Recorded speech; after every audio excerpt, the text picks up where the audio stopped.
Hello and welcome to another episode of TWIML Talk, the podcast where I interview interesting people doing interesting things in machine learning and artificial intelligence. I'm your host, Sam Charrington. I'd like to start off this show by sending out a huge thank you to everyone listening. We've dropped a ton of great interviews over the past few weeks, and through your dedication, we continue to see a growing outpouring of feedback, comments, and shares with each release. If you're a regular listener, but don't normally send in feedback, we'd really love to hear from you. So please head on over to Apple Podcasts or wherever you listen and leave us a review. A 5-star review is of course appreciated, but what's most important is that your voice is heard. It lets us know what you like or what you feel we can improve on, and it also lets those looking for a new machine learning and AI podcast know that they should join the TWIML community. Speaking of community, the details of our next TWIML online meetup have been posted. On Tuesday, November 14th at 3 p.m. Pacific Time, we'll be joined by Kevin T., who will be presenting his paper, Active Preference Learning for Personalized Portfolio Construction. If you've already registered for the meetup, you should have received an invitation with all the details. If you still need to register, head on over to twimlai.com/meetup to do so. We hope to see you there. Now, as some of you may know, we spent a few days last week in New York City hosted by our great friends at NYU Future Labs. About 6 months ago, we covered their inaugural AI Summit, an event they hosted to showcase the startups in the first batch of their AI Nexus Lab program, as well as the impressive AI talent in the New York City ecosystem. Well, we were more than excited when we found out they would be having a second summit so soon. This time, we had the pleasure of interviewing the 4 startups of the second AI Nexus Lab batch: Mount Cleverest, Byte.ai, Second Mind, and Bowtie Labs. We also interviewed a bunch of the speakers from the event and will be sharing those discussions over the upcoming weeks. In this show, I speak with Kul Singh, CEO and founder of Second Mind. Second Mind is building an integration platform for businesses that allows them to bring augmented intelligence to voice conversations. We talked to Kul about the concept behind Second Mind and how the company combines ambient listening with a low-latency matching system to help users eliminate an estimated 2.5 hours of manual searches per day. And now, on to the show.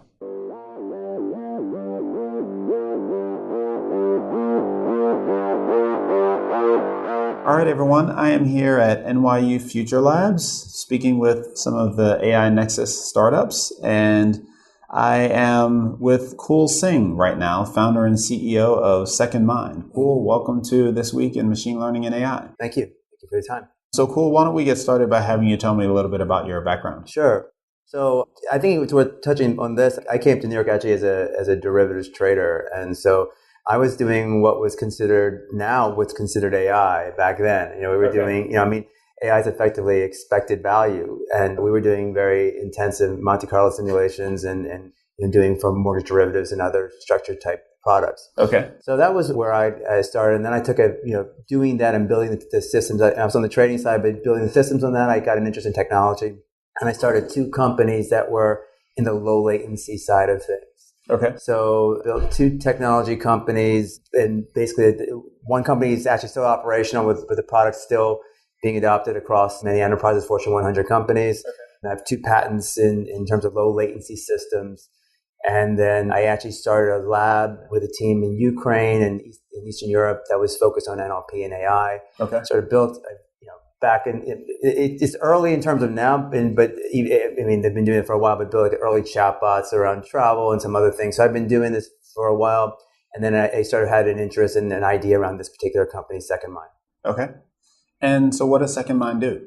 So basically we're looking to solve the time that you're spending on search.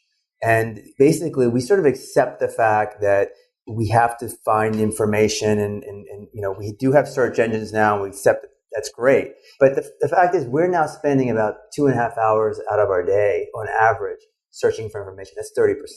Okay.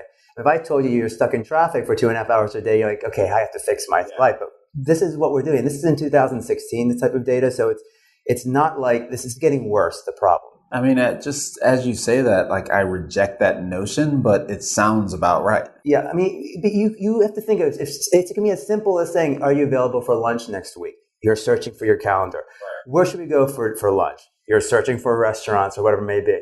It could be for information, like from your CRM, or it could be if you're in the trading world for market data and so forth. So you're constantly looking for information. And the fact is, we also don't know what we don't know.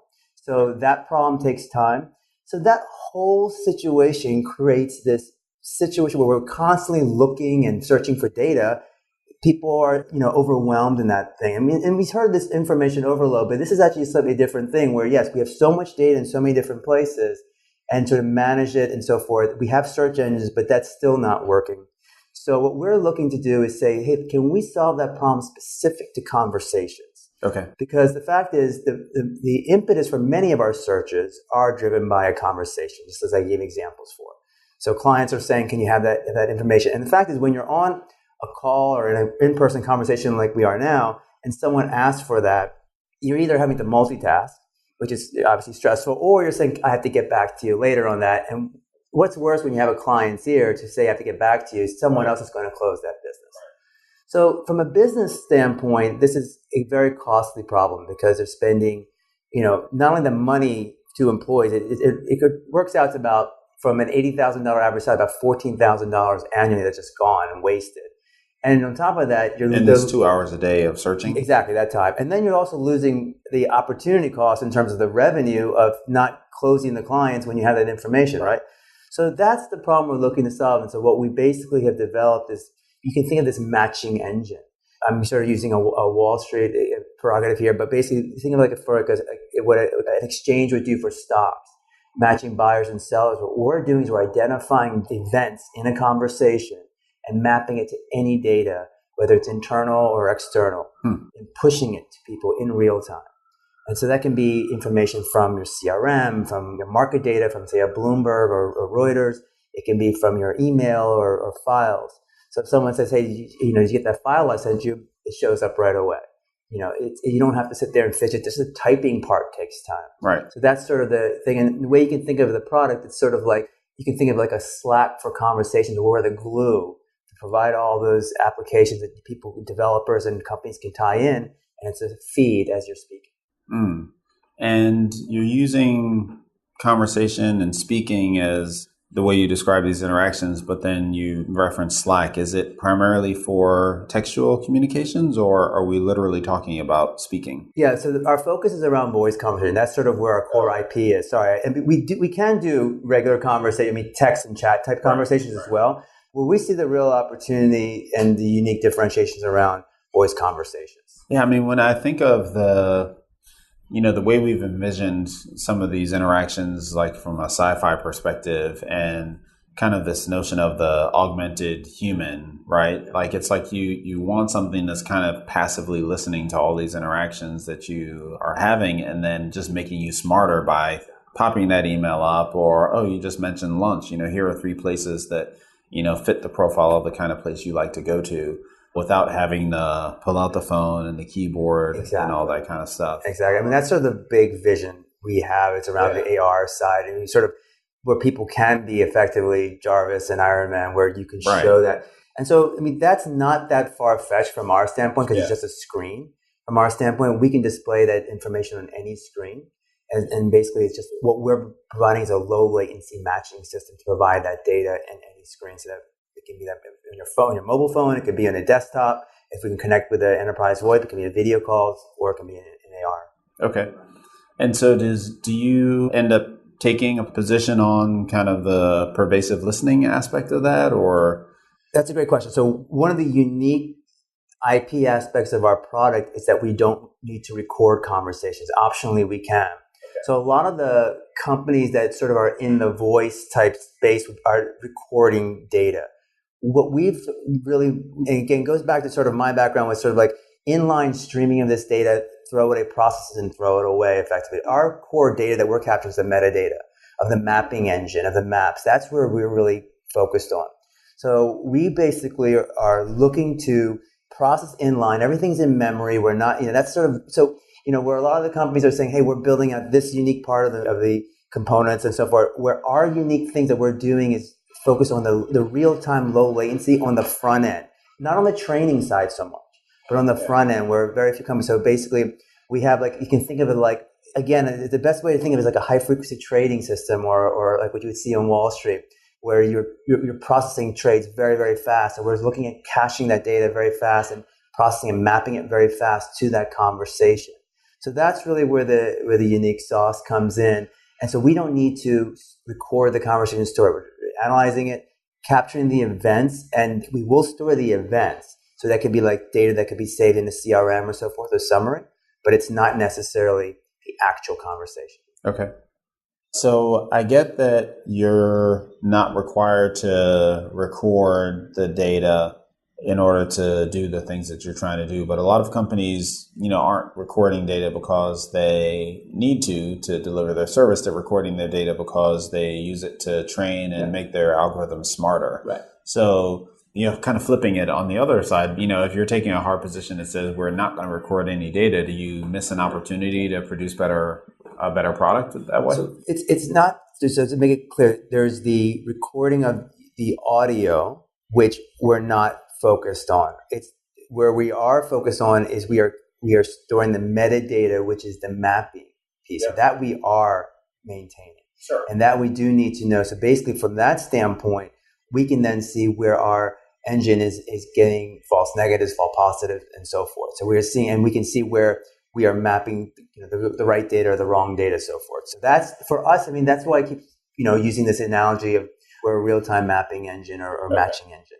Let's use the analogy. If you go to whatever you might use for an online trading system and you go, I want to buy Apple, and it gets you Google, you're not going to be happy with it, right? So that's what we're looking to ensure we don't do that. Okay. But it's different than recording someone's conversations, storing those conversations, where a lot of companies are focusing on analytics and storing that conversation, which then becomes, there's a legal aspect to it. You have to tell people this conversation has been recorded and monitored. That's just it's a law across most states. Because we are not recording or monitoring those conversations, it's just being analyzed in line and thrown away effectively. We don't need to even say that from that standpoint. Mm-hmm. You take in the voice, and then are you converting that to text? And then your metadata is based on a text transcription of what the person said? No, so then we're identifying keywords or key phrases. And then when we were building, so basically our chief scientist had written some papers on this. He was most recently a professor at the Institute of Budapest, where he wrote some papers around the concept of attribute variable matrices and doing it in real time. So basically the idea would be in a conversation, it's not always a linear process of finding and achieving it when an event is achieved. So when I say an event, means when an event is triggered. Okay. Right. So if you think about it, if I go to buy a train ticket, and I say, okay, I want to buy a train ticket. Okay, I can't buy the ticket yet. The person asks me, where are you going? And what date, what time. Now I can start maybe buy the train tickets. That triggers now finally gets me how many people and so forth, right? Mm-hmm. So in the same way, we are doing the same thing where we basically set up this matrices which says, okay, let's identify from the text, we can start filling out that matrices, and is there an event triggered? If once that event gets triggered, it could be one keyword, it could be a bunch of keywords that we need to hear. So for example, it could be on a trading floor, it could be how many shares traded. That you can't maybe trigger there, but if someone said, what do you think of IBM? And then said, how many shares traded? Well, now we know for IBM, right? Or if someone says, how many shares of IBM traded? We can then find that. So in that vein, we don't need to record the audio or save the text. We just need to capture the fact that someone wants to know how many shares and what stock, and we can capture it in any order. And then when it's triggered, we map it to the data that we know where to find it. So I guess the personal assistant type of use case that we discussed is kind of a clear one. Are there other use cases, or what's the initial target customer and use case that you're going after for this? So broadly, as I said before, there is that knowledge worker in general that would use that. We're seeing interest from the financial services vertical, financial advisors, traders, where there's a need for having that information. Salespeople having to, get information, close that sale, and having that data, managing that information and so forth. Yeah, obviously, but any market, I mean, if you think about a real estate agent, someone's calling up, but they can't manage all the properties in the MLS listings, right? So someone says, what properties are available in the West Village here in New York, they're not going to know. So if we could, push intelligently what those properties are based on some criteria that person says, you can now deliver that information intelligently. One area we're sort of working with a data provider and exploring is around attorneys. They're on the phone all the time. They're in conversation all the time, and they're constantly trying to get information on precedents and other legal facts that require so much search and data. So the more we can push that to the person as they're having the conversation, well, now you don't have to have that asynchronous process of, okay, let me get back to you and let's set up another call. I mean, think about the time it takes to set up that other call, get on the call, the process of, a few minutes of talking, of, okay, chat. Okay, now let's get to it. Then, I don't know that answer. Write that down, get back to you. And that constant process, we are trying to streamline that where you can now take maybe 2, 3, 4 calls and you can make it into one, maybe 2. But you're basically now significantly reducing the amount of time that people need to be on those calls and searching. And you're basically making people, much more efficient, productive. And as you sort of said, hopefully, a dream of being super intelligent or smarter than otherwise. So we've talked a little bit about the front end of this process. How are you handling the kind of knowledge retrieval aspect of it on the back end? It strikes me that there are a number of interesting challenges there that you'd have to overcome. Yeah. So the first thing we're doing is, in terms of our core product, we are offering it to, we're initially focused on enterprises, and we're offering that as a virtual machine.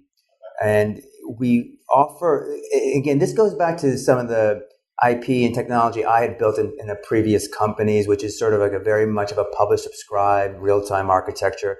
So I'm sort of, one of the things I've always loved about building companies is you find the sort of the gap between two areas and you sort of focus on there, because if you focus on just machine learning and so forth, you obviously have very big players that have a lot of expertise. And if you focus on, say, publish, subscribe in real time, where you have TIBCO and IBM that are very big players in there.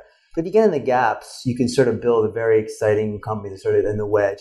So we're building sort of like a wedge company that's in between those markets, which is saying, hey, we're building a publish, subscribe, event-based technology that's using machine learning and a lot of the capabilities around there. And what we're doing there is we're leveraging what we call like a very high performance caching engine, where companies can open data sockets from any database or technology system to our product. And we're basically have both an in-memory cache as well as a cache that could sit in storage, basically that companies would be able to access data in real time and we'd be able to show it in the feed. So it's not a major integration process. It basically is just opening up a data socket to our caching engine. And then we would pull that, and a lot of this between the speech recognition, the NLP, and the cache are all running in memory. So on this back end side of things, what are some of the data sources that you envision your early customers connecting to? Is there like, a top 3 lists of, their email servers or something else? Or do you expect it to be more specialized, maybe proprietary systems or databases? Yeah, great question. I mean, what we've done for building the initial prototypes, we did, the Dropbox, Google Drive, Gmail, Yahoo Finance to be able to show that. So right now, you can have a conversation on our product, and you ask for the price of Amazon, it shows up. You ask for an email on X, it shows up. We're also working on Exchange integration. And so what we're doing is there's certain integrations where they're more broad across many enterprises, and doing a very tight custom integration where we can find information very fast. So Exchange integration gives us both enterprise emails as well as the calendar information. I mean, that's awesome. So you just say, hey, when I give you the example, when are you available? Boom. Who was on that call? Who's going to be on that call? You can bring in all that information and show that person. You don't have to sit there and fidget with your email, your calendars, whatever it may be. So a lot of enterprises now are using things like Box and Dropbox. So that would be a more general type of integration that we would offer. Where we see, for example, for financial services, we're talking, conversation would be with Reuters or market data, like Bloomberg sources there. Same thing with legal, like Reuters or Nexus are major players.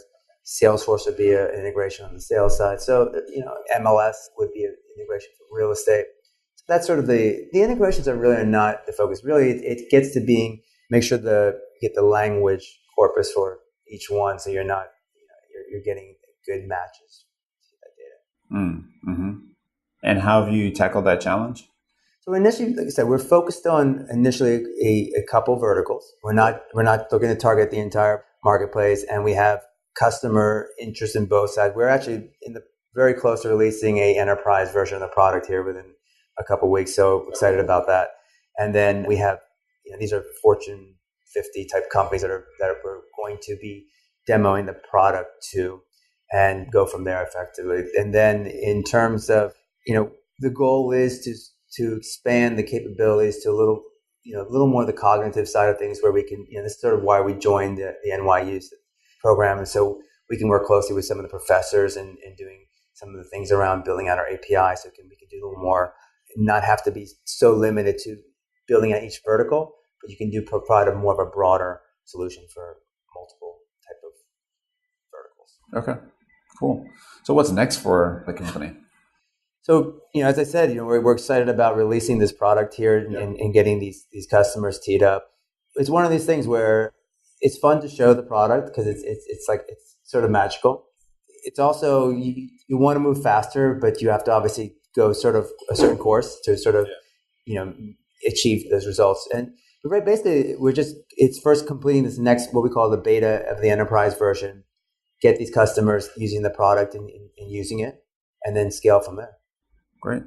I really appreciate you spending some time with me. It sounds like you guys are doing really interesting things, and I'm looking forward to keeping up with you as the company evolves. Thank you. I appreciate the time as well. Great. Thank you. All right, everyone. That's our show for today. Thanks so much for listening and for your continued feedback and support. For more information on Kul, Second Mind, or any of the topics covered in this episode, head on over to twimlai.com/talk/65. To follow along with the NYU Future Labs AI Summit series, which will be piping to your favorite podcatcher all week, visit twimlai.com/AI Nexus Lab 2. Of course, you can send along your feedback or questions via Twitter to @TwimlAI or @SamCharrington, or leave a comment right on the show notes page. Thanks again to NYU Future Lab for their sponsorship of the show. For more information on the AI Nexus Lab program, visit futurelabs.nyc. And of course, thanks again for listening, and catch you next time.